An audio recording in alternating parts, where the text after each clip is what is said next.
medyo patay yung daan. Ilang minuto ring nagdalawang isip ang aming grupo kung tutuloy pa kami o hindi. Umapaw kasi ang tubig sa bukana ng kuweba.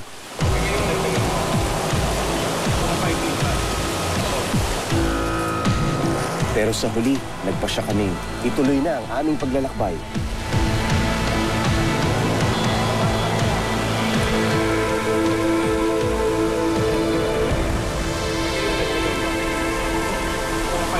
Malambutin, mababasa rin gamit natin yung pagganyan, Jay.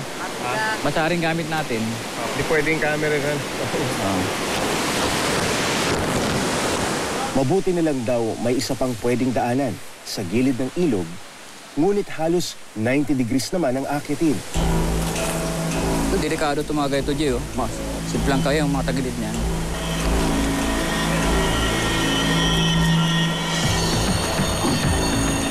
Pahirapan.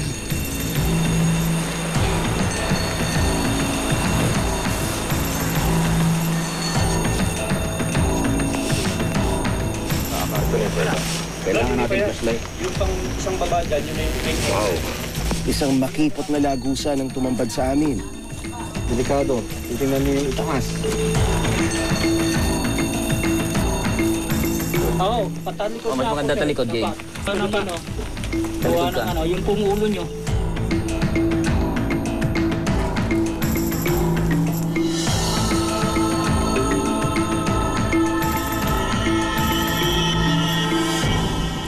Habang naghihintay kami na maayos ang lubid, napansin namin ang mga batong malatinik sa talas. Yan po ang talakay. Ito pinupulot ako to. Ay, Ayun, bawal po kasi yan. Hindi na mabubuli yan kasi ano na yan. Pinutol na.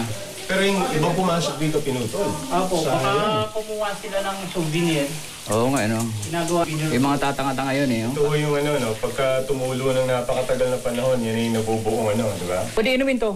Malinis yan, Yan po yung Dahil sa bato. pagpumata nagiging stalagmite. Stalagmite to, sa taas stalactite. Opo.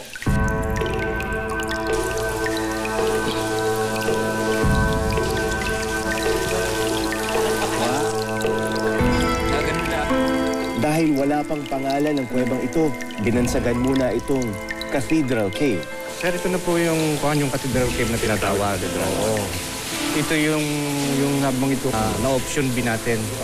Option B yung access. Oo, yung access na tayo naglubid pababa. Talas ng bato pababa. Kaya nga ang bilin ko sa inyo ay doble ingat tayo. Dahil talaga napatalas ng bato rito. Kung mapupunan nyo, itong tinatapakan natin, ito ay gawa ng flooding na mula doon sa headwater. At kung mapupunan mo dyan, may running water dyan. Nagmumula yan doon sa pinagmumula ng tubig dyan sa parting itaas. Malinis. Kung mapupunan mo, yung tubig doon sa kapilang hindi po. Ito malinaw. So, maaaring yung pinagmumula ng ay hindi lang iisa.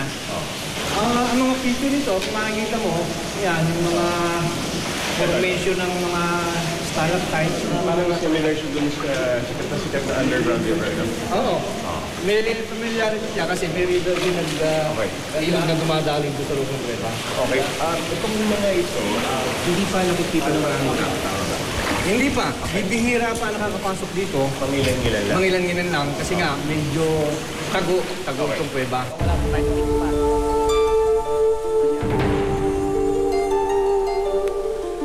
Noong isang taon pa raw na-discovery explorers ang kuwebang ito. Ngunit dahil sa metikulosong proseso, mahigit isang taon ang lumipas bago ito nabisita ng mga taga-DNR upang suriin.